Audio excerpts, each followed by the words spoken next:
Sahabat Suara Tapian, kami beruntung juga berbincang dengan Bapak Heber Simbolon. Beliau adalah Wakil Ketua dari Kadin DKI Jakarta.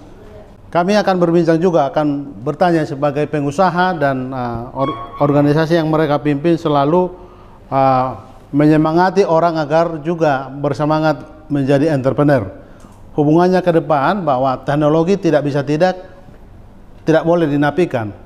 Kami beruntung tadi mendengar apa yang dijelaskan dari Bapak Heber Simbolon tentang bagaimana seorang pengusaha adaptif terhadap teknologi. Tidak boleh tidak melek, harus melek pada teknologi. Tapi ada satu seperti ungkapan begini, seperti dua mata sisi pisau. Kalau teknologi tidak dikelola dengan baik, dia akan merusak. Ada juga ungkapan menyebut kesederhanaan itu justru kecanggihan yang tertinggi. Bagaimanapun zaman selalu berubah dan memang teknologi akan mengikut begitu. Bagaimana pesan moralnya agar teknologi itu juga tidak mengungkung kita, tidak membuat kita jadi tidak bermoral, tapi bagaimana teknologi ini untuk memang membantu kita terutama dalam berusaha. Oke, saya setuju kesederhanaan. Ya. Tapi kesederhanaan itu bukan berarti kita jadi tidak mengerti teknologi.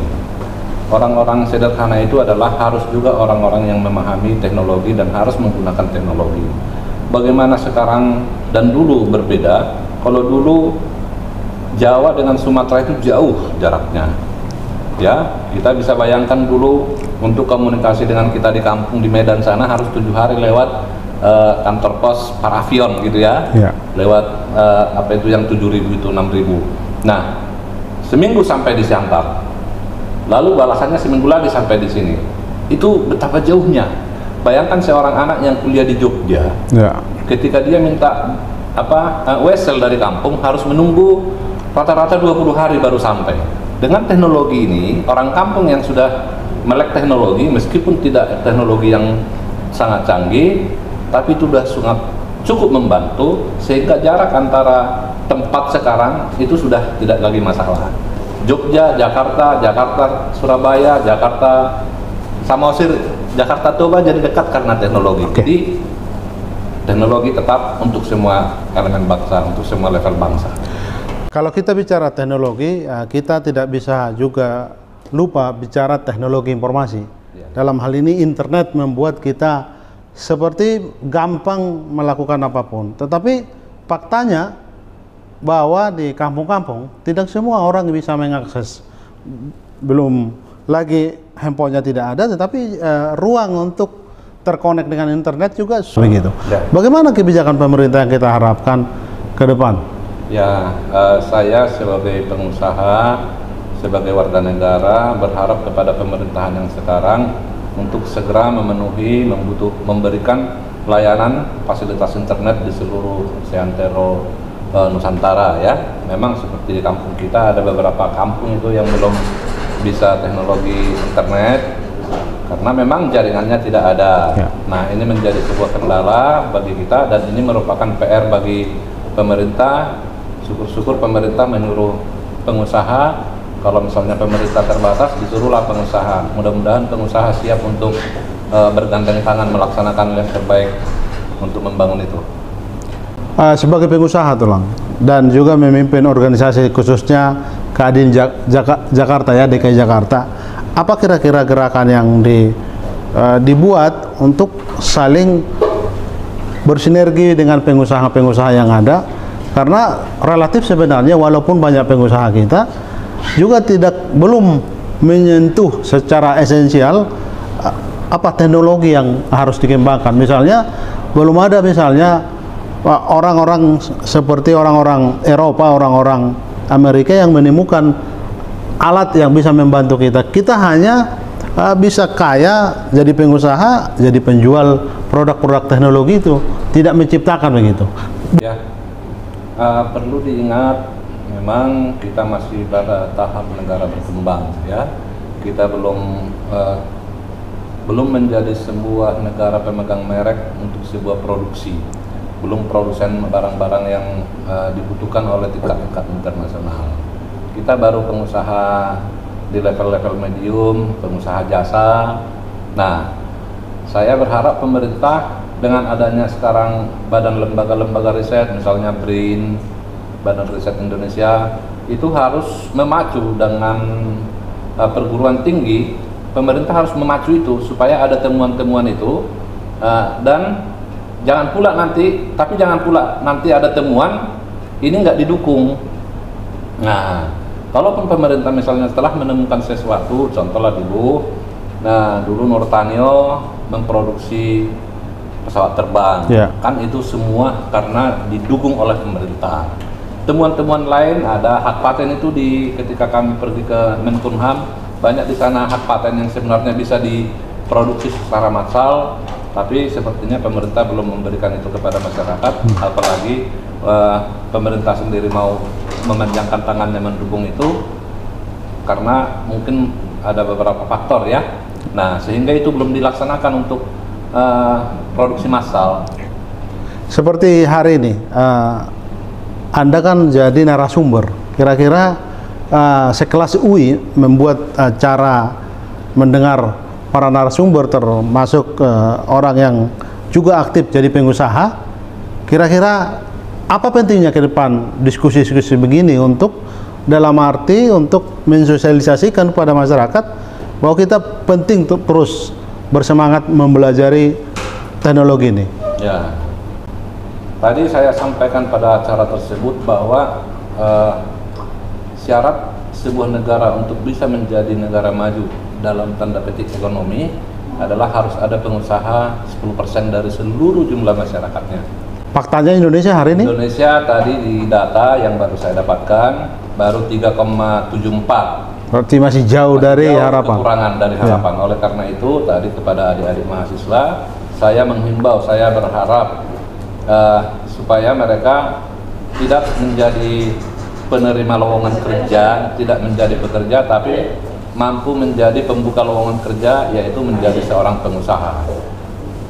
Lagi-lagi saya sampaikan, teknologi itu alat. Kita jangan terbelenggu di teknologinya.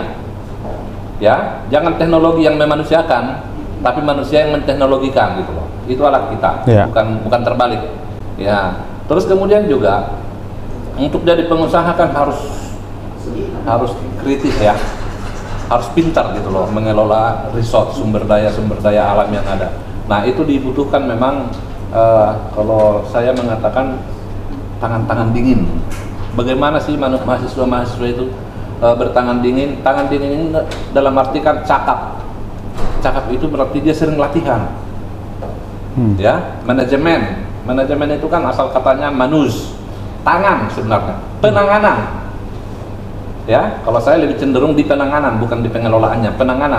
Meskipun itu kita tingkatkan jadi kata pengelolaan. Nah, tadi saya menghimbau kepada semua mereka, ayo siapa yang berniat jadi pengusaha, telepon saya akan ajak kalian diskusi di Kadin.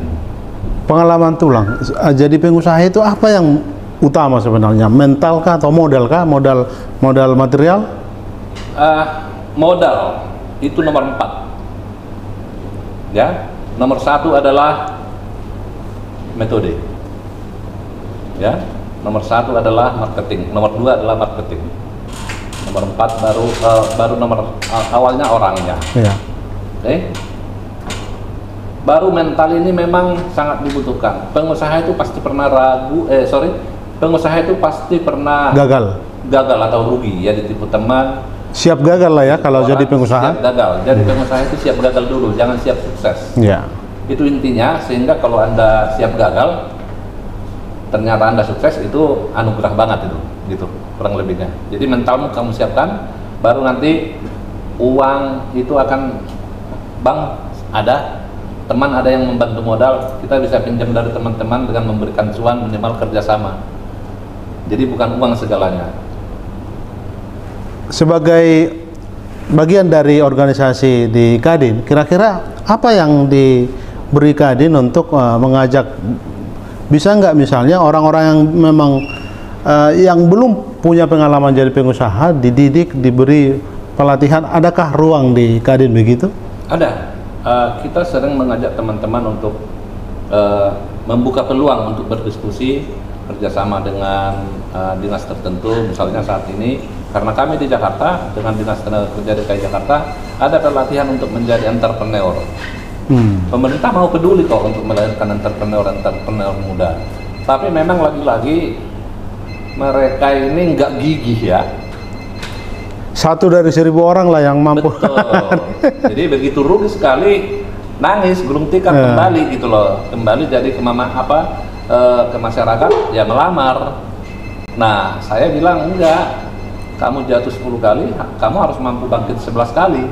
Itu kiatnya. Nah itu kiatnya, minimal kamu harus untung 1 gitu loh. Jadi jatuh bangun terus. Jatuh bangun terus sampai kalau istilah kita di kampung itu ya berdarah-darah. Memang itu pada akhirnya itu karena jatuh itu, ketika itu jatuh itu proses ya, bagaimana curamnya kan tangga ini pasti jatuh. Kalau nggak jatuh itu juga nggak merasa hebat, sukses itu hebat.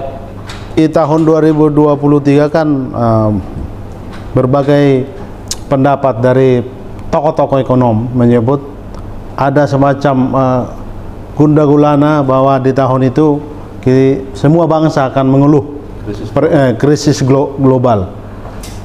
Jiwa dan mental pengusaha itu apa pentingnya di keadaan-keadaan seperti itu? Jadi saya bersyukur menjadi orang Batak. Orang Batak itu saya syukuri ada namanya adat. Adat itu artinya adalah ada aturan. Ya, orang yang bisa maju atau orang yang bisa bertahan dalam situasi tertentu adalah orang yang teratur. Teratur mulai dari pikiran, teratur dari konsep, teratur pelaksanaan, teratur pengelolaan. Nah, karena kita orang Batak, kita nggak perlu gentar lah menghadapi krisis global ini. Kalau orang mengatakan di Cina begini, itu begitu, Eropa perang Rusia, bagi saya Indonesia cukup besar, Indonesia cukup kuat.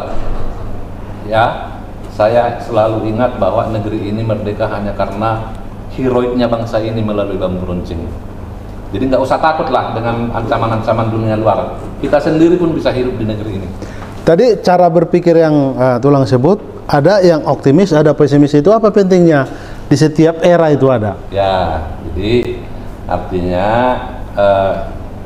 saya mengajak mereka jangan pernah sepele pada hal tertentu. Hal sekecil apapun itu pasti ada gunanya. Ya. Yang penting jiwamu, niatmu ada. Nggak usah merasa, wah saya kan nggak segarang dia.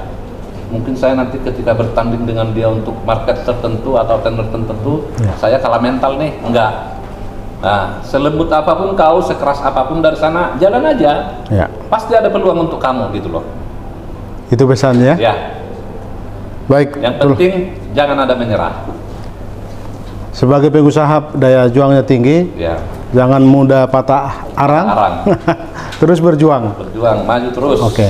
Cari sebaik-baiknya mitra terbaik, tapi tetap dalam kategori tahu etika, tahu norma-norma kehidupan. Itu yang terpenting. Bahasa Batak. Kita disenangi orang. Bahasa Batak di foto Sabah. Terima kasih. Yang paling penting adalah gini, ini mungkin filosofi. Ya, adalah pintar orang yang mengetahui apa yang harus dia kerjakan. Tadi mengerti siapa dirinya, pasti dia pahit bisa berjuang. Pahit, mampu. Tapi adalah bijak orang yang mengetahui apa yang tidak dia lakukan, tidak boleh dia lakukan. Oke. Ya, jadi ini nggak boleh nih, itu nggak boleh tuh, tapi itu harus saya lakukan. Bijak dan pintar itu berbeda. Oke. Gitu. Terima kasih Tulang kesempatan untuk Suara Tapian. Demikian sahabat Suara Tapian, bincang-bincang kami dengan Bapak Heber Simbolon. Melihat ya. Oke.